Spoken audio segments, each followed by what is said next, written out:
दे दिया है, लेकिन इस पर हम समाजवादी पार्टी के जो प्रवक्ता है हमारे साथ मौजूद दीपक रंजन जी, उनसे भी जल्दी से एक स्टेटमेंट लेना चाहेंगे।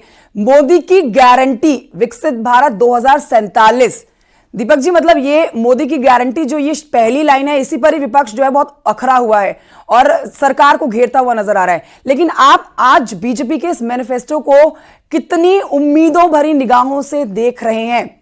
क्या तैयारी समाजवादी पार्टी की आज, दीपक जी?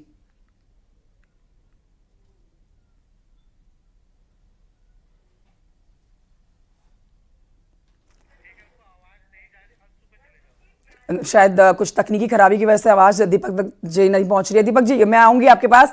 हमारे साथ और भी मेहमान मौजूद है। हमारे साथ अंशु अवस्थी जी हैं, कांग्रेस के प्रवक्ता। यही सवाल मैं उनसे भी ले सकती हूँ, क्योंकि देखिए, अगर हम बीजेपी अगर अपने मैनिफेस्टो को जारी करेगी तो सबसे पहले इंडिया गठबंधन जो है वो नजरें गड़ाए बैठा है कि भाई किस तरह से 2014 और 2019 से अलग होने वाला है 2024 का बीजेपी का एनडीए का मैनिफेस्टो। तो आइए अंशु जी, आप इसके ऊपर अपना जवाब जरूर दीजिए, क्योंकि जरूर जानना चाहेंगे कि क्या उम्मीदें कांग्रेस पार्टी की इस बार बीजेपी के इस मैनिफेस्टो से रहने वाली है। आज की तैयारी आपकी तरफ से क्या की गई है? क्योंकि बीजेपी इससे पहले मैनिफेस्टो 2014 में लाई थी, उसके बाद 2019 में लाई थी। ये भाजपा का घोषणा पत्र है 2014 का, मेरे सामने है, जिसमें बड़ी बड़ी बातें की गई थी। और आप याद करिए कि प्रधानमंत्री जी ने उसमें खुद स्वयं उस घोषणा पत्र के पहले पन्ने पर वादा किया था कि मैं 3 वादे करना चाहता हूं। पहला यह कि व्यक्तिगत रूप से देश की जनता जो मुझे दायित्व देगी, मैं उसे पूरा करने में कभी कोई कमी नहीं रखूंगा। दूसरा, मैं अपने लिए कुछ नहीं करूंगा। तीसरा, बद इरादे से कोई काम नहीं करूंगा। उन्होंने कहा था ये मैं विश्वास दिलाता हूं। लेकिन 2014 का घोषणा पत्र कोरा कागज साबित हुआ, 2019 का वो भी कोरा कागज।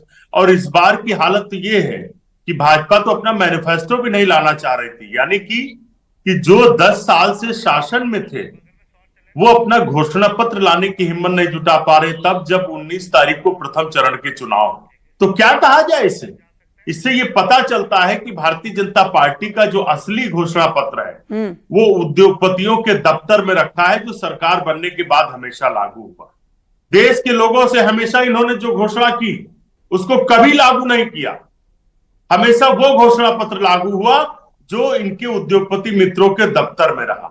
जैसे इन्होंने कहा था 100 दिन में काला धन लाएंगे, काला धन नहीं लाए। इन्होंने कहा था कि हम 15 लाख रुपए प्रत्येक अकाउंट में देंगे, नहीं दिया। इन्होंने कहा था महंगाई कम करेंगे, क्या कम हुई महंगाई? कहा था 2 करोड़ रोजगार देंगे प्रतिवर्ष, ये इनके घोषणा पत्र में था। 17 नंबर पेज पर था इनके 2014 के 19 के घोषणा पत्र में। लेकिन सब अंशु जी, आपने आज घोषणा पत्र जारी होने से पहले ही उसको फेल साबित कर दिया है बीजेपी के घोषणा पत्र को। अभी तो जारी होना है सर।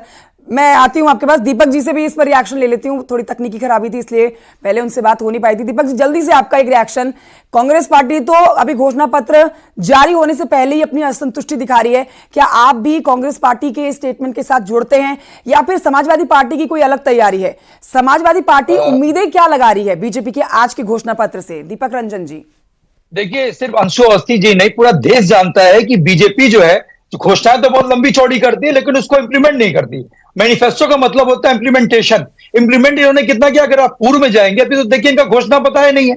ये पूरी तरीके से हवाई घोषणा पत्र होगा, जिसमें जनता के लिए वादे तो बहुत सारे होंगे लेकिन इंप्लीमेंट नहीं हुआ। तो जनता देखिए अब इनको समझ चुकी है और जनता इनको 2024 से पिछले 10 साल का आकलन करके, जो 10 साल में इनको हिंदुस्तान की महान जनता को, बीजेपी तो कहती है कि हमने जो 10 साल में वादे किए वो पूरे किए।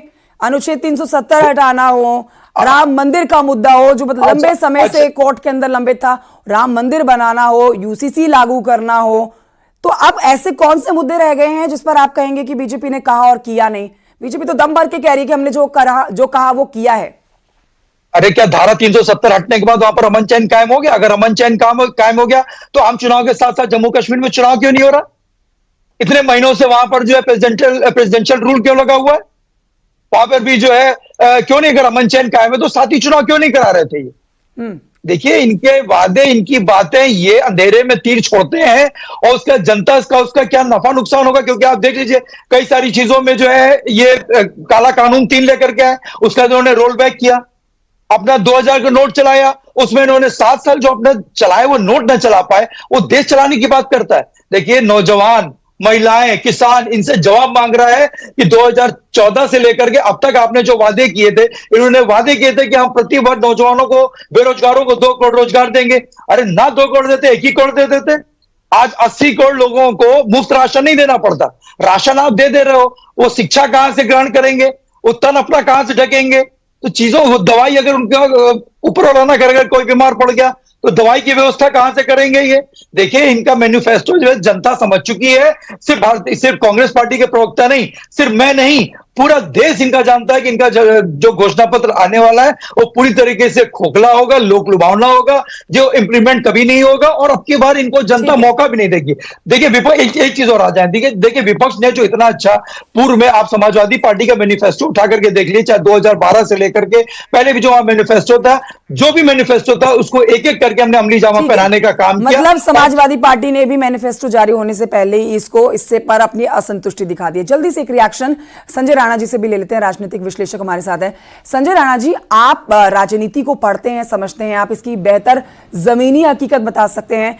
बीजेपी ने 10 साल में जो काम किए हैं, जो इससे पहले उनके घोषणा पत्र में बड़ी बातें, बड़े वादे किए गए थे, बड़े दावे किए गए थे, वो सत्य साबित हुए हैं, उनको हम नकार नहीं सकते हैं। कई ऐसे बड़े मुद्दे हैं, राम मंदिर हो, अनुच्छेद 370 हटाना हो, यूसीसी लागू करना हो, लोगों को रोजगार देना हो, विकसित भारत करना हो, कई हमने बदलाव 10 सालों में देख लिए हैं। 2024 के आज मैनिफेस्टो जारी किया जाना है बीजेपी की तरफ से, उस पर आपका विश्लेषण क्या कहता है कि असही होने से पहले दिखा देना, क्या आप इसको सही मानते हैं संजय राणा जी? कंचन, गुड मॉर्निंग माय फेलो। देखिए, किसी भी पार्टी का मैनिफेस्टो, उसका विजन, भी भारतीय जनता पार्टी ने पिछले 2 मैनिफेस्टो रखे हैं, उसको 95 से 97% उन्होंने अपने वादे पूरे किए। अगर 1-2 वादे को अगर हम जो मुख्य एनआरसी हो, जो बाकी सारे के सारे मुख्य जो वादे थे, राम मंदिर ले लीजिए, 370 ले लीजिए, 3 तलाक सीए ले लीजिए, तो जो मैनिफेस्टो इस बार के आने वाला है, ये मैनिफेस्टो सामाजिक समीकरण के साथ साथ विकसित भारत की बात करेगा। विकसित भारत की जब बात करते हैं तो कोई भी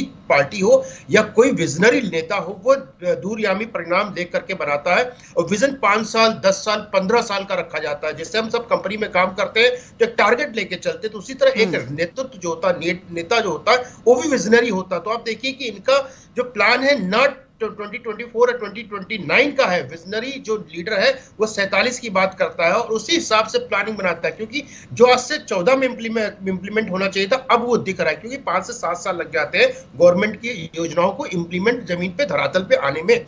तो नो डाउट उसके लिए काम कर रहा है। और आप देखिएगा इसमें जो मैं आपको 2-3 आंकड़े दे रहा हूं जो बहुत ही चौंकाने वाले हैं, क्योंकि भारतीय जनता पार्टी ने इसमें पूरा सर्वे किया है, कई लोगों के इसमें सुझाव मांगे गए। तकरीबन मेरे हिसाब से जो सुझाव है, 11 से 12 लाख लोगों ने सुझाव दिए थे, वीडियो और ऑडियो, और सजेशन में करोड़ों लोगों ने सजेशन दिया था। इसमें से मेरे पास भी एक व्हाट्सएप के थ्रू आया था और कुछ ईमेल्स आए थे, इसमें सजेशन मांगे गए थे, उनको मिला करके बनाया गया। और ये जो है वो आने वाले समय के लिए, देखिए मैं बता रहा हूँ कि गवर्नमेंट का एक सवाल यही संजय राणा जी, इसी के ऊपर मैं आपसे जवाब चाहती हूँ कि देखिए, बीजेपी ने विकसित भारत और मोदी की गारंटी विकसित भारत 2047, यानी कि आप आगामी 25 साल का रोड मैप दिमाग में लेकर चल रहे हैं, देश के विकास के लिए लेकर चल रहे हैं।